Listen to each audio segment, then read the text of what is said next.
बिस्मिल्लाहिर्रहमानिर्रहीम अस्सलाम वालेकुम। आज हम डिस्कस करेंगे थर्मोडायनामिक्स में कुछ बेसिक टर्म्स यूज़ होती हैं उन्हीं को। सबसे पहले देखते हैं सिस्टम। सिस्टम क्या होता है? जो हमारा यूनिवर्स है उसका कोई भी हिस्सा जिसको हम ऑब्ज़र्व कर रहे हों या जिसको हम स्टडी कर रहे हों, तो उस हिस्से को हम लोग कहते हैं सिस्टम। उसके बाद आता है सराउंडिंग, यानी कि यूनिवर्स का वो हिस्सा जो कि हम स्टडी कर रहे हैं, वो तो हो गया सिस्टम। उसके अलावा बाकी जितना भी हिस्सा होगा उसको हम लोग कहेंगे सराउंडिंग। यानी कि जो हमारा यूनिवर्स है वो दो चीज़ों से मिलके बना हुआ है, सिस्टम प्लस सराउंडिंग। सिस्टम क्या होता है? हम इस पूरे यूनिवर्स में से कोई एक पार्ट ले लेते हैं और उसको हम स्टडी कर रहे होते हैं, उसको हम ऑब्ज़र्व कर रहे होते हैं, तो वो हमारा होगा सिस्टम। और उसके अलावा बाकी जितना भी रिमेनिंग पार्ट होगा वो हमारा होगा सराउंडिंग। अगर हम केमिकल सिस्टम की बात करें तो केमिकल सिस्टम में यूजुअली सब्सटेंस होता है। ठीक है, सब्सटेंस क्या होता है? Elements, compounds. ठीक है, उनको हम स्टडी कर रहे होते हैं। केमिकल सिस्टम अगर हम लें तो वो मोस्टली एक सब्सटेंस होता है और उसके अंदर क्या क्या केमिकल चेंजिंग आ रही होती हैं वो हम स्टडी करते हैं थर्मोडायनामिक्स में। फिर हम देखें कि हमारे पास एक सिस्टम है, एक सराउंडिंग है। ठीक है, तो उन सपोज़ करते हैं कि यहाँ पे हमने कोई लिया है, ये हमारा, हम इसको स्टडी करें, ये अंडर ऑब्जर्वेशन है, ये हमारा एक सिस्टम है और इसके बाहर जो भी चीज़ है वो सारी क्या है? सराउंडिंग है। तो सिस्टम और सराउंडिंग को अलहदा करने वाले भी तो कोई एक चीज़ होती है जिसको हम लोग बाउंड्री कहते हैं। तो the surface separating system and surrounding is called boundary. ये जो सरफेस होती है ये रियल भी हो सकती है या इमेजिनरी भी हो सकती है। इसके अलावा ये रिजिड या नॉन रिजिड होगी तो यानी फ्लेक्सिबल भी होगी, या कंडक्टिंग यानी उसमें से हीट कंडक्ट हो सकेगी, या फिर वो नॉन कंडक्टिंग भी हो सकती है। जो सिस्टम होता है फिर उसके फर्दर टाइप्स होते हैं, यानी वो सिस्टम ओपन सिस्टम भी हो सकता है थर्मोडायनामिक्स के अंदर, आइसोलेटेड सिस्टम भी हो सकता है, या क्लोज सिस्टम भी हो सकता है। अब सबसे पहले देखें ओपन सिस्टम। ओपन सिस्टम एक ऐसा सिस्टम होता है थर्मोडायनेमिक्स के अंदर जिसमें सिस्टम और सराउंडिंग के दरमियान एनर्जी का भी एक्सचेंज होता है और मैटर का भी एक्सचेंज होता है। इसकी एग्जांपल है टी इन अ कप और reaction in an open container. अब देखें, एक कप है, उसके अंदर चाय है। ठीक है, अब वो जो चाय है ना, हमें सपोज़ करते हैं ये हमारे पास एक कप है और इसके अंदर ये सारी चाय है। ठीक है, ये क्या है? हमारा सिस्टम है और इसके बाहर बाकी जितना भी ये सारी है ये सराउंडिंग है। ठीक है, अब चाय पहले क्या थी? गर्म थी। थोड़ी देर के बाद अब ये ख्याल रखना है कि ये ओपन सिस्टम है, यानी कप जो है ना वो किसी चीज़ से ढांपा हुआ नहीं है। ठीक है, तो थोड़ी देर बाद क्या हुआ? चाय ठंडी हो गई। वो चाय कैसे ठंडी हुई? जो एनर्जी थी वो सिस्टम से सराउंडिंग में चली गई, यानी सिस्टम और सराउंडिंग के बीच एनर्जी का एक्सचेंज हो गया।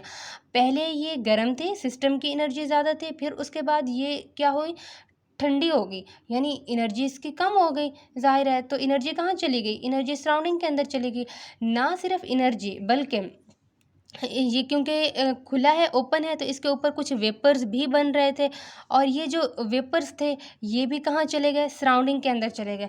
मतलब ये है कि ओपन सिस्टम के अंदर जो एनर्जी है उसका भी एक्सचेंज हुआ है और इसमें क्या हुआ है? चेंज इन एनर्जी, जो एनर्जी के अंदर भी कुछ चेंज वाक़ई हुआ है। ठीक है, चेंज इन एनर्जी ज़ीरो के बराबर नहीं है बल्कि कुछ एनर्जी में चेंजेस आई हैं। और मैटर जो इसमें से कुछ वेपर्स की फॉर्म में भी तो गए हैं ना, तो मैटर भी इसका क्या हो गया? मैस, यानी मैस भी इसका क्या होता है? ज़ीरो के इक्वल नहीं होता। चेंज इन मैस ज़ीरो के इक्वल नहीं होता। ओपन सिस्टम में एनर्जी के अंदर भी चेंजेस आती हैं और मैस के अंदर भी चेंजिंग आते हैं, क्योंकि ओपन सिस्टम के अंदर एनर्जी और मैटर या मैस दोनों एक्सचेंज होते हैं सिस्टम और सराउंडिंग के बीच। अब दूसरा देखें, जैसे रिएक्शन इन ओपन कंटेनर, दूसरी जो एग्जांपल है। अब किसी भी ओपन कंटेनर के अंदर यानी बीकर के अंदर हम एक कोई रिएक्शन कर रहे हैं, तो जो बीकर होगा और बीकर के अंदर जो भी हमारा रिएक्शन हो रहा है वो एक सिस्टम है और बाहर वाली सारी चीज़ सराउंडिंग है। हम पहले उसको देख सकते हैं, बीकर का टेम्परेचर चेक कर सकते हैं कि पहले कुछ और था और थोड़ी देर बाद उसका टेम्परेचर अगर डिक्रीज़ हो गया है तो इससे हमें पता चला जाएगा कि जो एनर्जी हुई है वो एक्सचेंज हो गई है सिस्टम और सराउंडिंग के बीच, क्योंकि जो रिएक्शन हो रहा है वो ओपन कंटेनर के अंदर हो रहा है। तो जो भी केमिकल रिएक्शन हो रहा है वो ऊपर से जो वेपर्स हैं, फ्यूम्स वगैरह, वो भी तो चले जाएंगे ना सराउंडिंग के अंदर। तो इस लिहाज से जो सिस्टम और सराउंडिंग है उनके बीच दोनों का एक्सचेंज हुआ है, मैटर का भी और एनर्जी का भी। तो ये था हमारा ओपन सिस्टम। दूसरा जो सिस्टम होता है वो होता है क्लोज सिस्टम। क्लोज सिस्टम क्या होता है कि जिसमें सिर्फ और सिर्फ एनर्जी का एक्सचेंज होता है लेकिन मैटर का एक्सचेंज नहीं होता। अब इसी को आप देखें कि एक हमारे पास गर्म पानी है एक क्लोज वेसल के अंदर, यानी हमारे पास एक बर्तन है जो कि उसका ढक्कन बंद है, वो क्लोज है ऊपर से, ठीक है। तो थोड़ी देर बाद वो पानी तो ठंडा हो जाएगा, ठीक है। तो इससे हमें पता चल जाएगा कि जो हमारी एनर्जी थी वो हमारे इस वेसल से उस सराउंडिंग के अंदर चली गई है, इसी वजह से हमारा पानी ठंडा हो गया है। लेकिन चूंकि उसका ढक्कन बंद था, इसी वजह से जो वेपर्स गए हैं वो उसी ढक्कन के ऊपर कंडेंस होकर दोबारा से लिक्विड के अंदर चेंज हो जाएंगे, लेकिन वो बाहर सराउंडिंग के अंदर नहीं जाएंगे। तो सिर्फ ठंडा हो जाएगा पानी, तो वो सिर्फ एनर्जी का एक्सचेंज हुआ है, इसमें मैटर का कोई एक्सचेंज नहीं हुआ। इस सिस्टम को हम कहते हैं क्लोज सिस्टम। दूसरी वही बात, अगर रिएक्शन किसी क्लोज कंटेनर के अंदर हो रहा होगा तो सिर्फ एनर्जी एक्सचेंज होगी, मैटर एक्सचेंज नहीं होगा। तीसरा जो सिस्टम है वो है आइसोलेटेड सिस्टम। आइसोलेटेड सिस्टम एक ऐसा सिस्टम होता है जिसमें ना तो एनर्जी का एक्सचेंज होता है ना मैटर का एक्सचेंज होता है। इसकी एग्जांपल में देखें, अगर एक चाय है एक आइडियल थर्मस फ्लास्क के अंदर। अब सपोज़ करते हैं कि ये हमारे पास थर्मस फ्लास्क है, ठीक है। जो थर्मस फ्लास्क है ना, ये इसके ऊपर भी स्टॉपर लगा हुआ है, यानी वेपर्स की फॉर्म में भी नहीं जा सकती, और ये जो इसकी वॉल्स हैं ये भी सारी क्या हैं, इनके दरमियान वैक्यूम है, इसमें कंडक्शन कुछ भी नहीं हो पा रही। तो जो आइडियल थर्मस फ्लास्क होता है जिसमें बिल्कुल एनर्जी का एक्सचेंज नहीं हो सकता सिस्टम और सराउंडिंग के बीच, और ऊपर से भी स्टॉपर लगा हुआ है, ना मैटर का एक्सचेंज हो रहा है ना ही एनर्जी का एक्सचेंज हो रहा है, तो ऐसे सिस्टम को हम लोग कहते हैं आइसोलेटेड सिस्टम। जो दूसरी एग्जांपल हो सकती है आइसोलेटेड सिस्टम की, वो क्या हो सकता है, हमारा यूनिवर्स है जिसमें जो एनर्जी होती है वो कंजर्व रहती है और मैटर का भी एक्सचेंज नहीं होता। तो ये दोनों लिहाज से, यानी ना एनर्जी ना एक्सचेंज हो रही है ना मैटर एक्सचेंज हो रहा है, तो ये दोनों एग्जांपल हैं आइसोलेटेड सिस्टम की। उसके बाद हम बात करते हैं जो थर्मोडायनामिक्स में सबसे ज़्यादा यूज़ होती हैं, वो होती है स्टेट ऑफ सिस्टम, ठीक है। स्टेट क्या होती है, किसी भी सिस्टम की कंडीशन को हम लोग स्टेट कहते हैं, जो उसकी करंट सिचुएशन होती है। यानी कोई हम सिस्टम है, हम उसको स्टडी कर रहे हैं, हम उसको ऑब्जर्व कर रहे हैं, ठीक है। उसकी करंट सिचुएशन क्या है, ठीक है, उसको हम लोग क्या कहते हैं, स्टेट ऑफ द सिस्टम, ठीक है। उसकी जो स्टेट है, फिर हम उसको कुछ वेरिएबल्स होती हैं, यानी स्टेट वेरिएबल जिसे हम लोग कहते हैं, उससे उस सिस्टम की जो कंडीशन होती है उसको हम चेंज कर सकते हैं। वो स्टेट वेरिएबल्स प्रेशर भी हो सकता है, वो वॉल्यूम भी हो सकता है, वो टेम्परेचर भी हो सकता है। कहने का मतलब मेरा ये है कि कोई भी सिस्टम है, हम उसको स्टडी कर रहे हैं, उसकी जो करंट सिचुएशन है, जो उसको हम लोग कहेंगे कि ये इसकी स्टेट है, ठीक है। हम उसकी करंट सिचुएशन को कुछ स्पेसिफाई कर देते हैं कुछ प्रॉपर्टीज़ के साथ, कि इस सिस्टम की जो है ना, इस वक्त ये प्रेशर है, ये वॉल्यूम है, ये टेम्परेचर है, ठीक है। और फिर थोड़ी देर बाद उसका प्रेशर चेंज हो गया P1 से P2 के अंदर, वॉल्यूम चेंज हो गया V1 से V2, टेम्परेचर T1 से T2। तो मतलब उसकी जो कंडीशन थी, उसकी जो स्टेट थी वो चेंज हो गई। जो किसी भी सिस्टम की जो करंट सिचुएशन या कंडीशन या पोजीशन, उसको हम लोग कहते हैं स्टेट ऑफ द सिस्टम, और उसको हम स्पेसिफाई करते हैं कुछ स्टेट वेरिएबल्स के साथ, कि पहले कौन सी स्टेट थी, पहले किस प्रेशर पे था, पहले किस वॉल्यूम किस टेम्परेचर पे था, और बाद में किस पे होगा। वो जो इसको स्पेसिफाई करते हैं जिनसे, उसे हम लोग स्टेट वेरिएबल्स कहते हैं, जिसको हम लोग प्रेशर, वॉल्यूम और टेम्परेचर कहते हैं। जो नेक्स्ट डेफिनेशन है वो है स्टेट फंक्शन की। स्टेट फंक्शन क्या होती है, ये किसी भी सिस्टम की एक ऐसी प्रॉपर्टी होती है जो कि सिस्टम की इनिशियल और फाइनल स्टेट के ऊपर डिपेंड करती है, पाथ के ऊपर डिपेंड नहीं करती। यानी ये एक ऐसी प्रॉपर्टी है जिसका पाथ से कोई लेना देना नहीं है, बस वो डिपेंड करती है सिर्फ सिस्टम की इनिशियल स्टेट के ऊपर, सिस्टम की फाइनल स्टेट के ऊपर। उससे हम इसका चेंज निकाल सकते हैं। आमतौर पर जो स्टेट फंक्शन होती है उसके साथ वो हम किसी भी चीज़ का चेंज मालूम करने के लिए, जैसे कि change in volume, change in temperature, change in enthalpy and change in internal energy, कि इंटरनल एनर्जी में क्या चेंज आया है, ये सिर्फ और सिर्फ इनका लेना देना होता है, इनिशियल स्टेट क्या है, फाइनल स्टेट क्या है।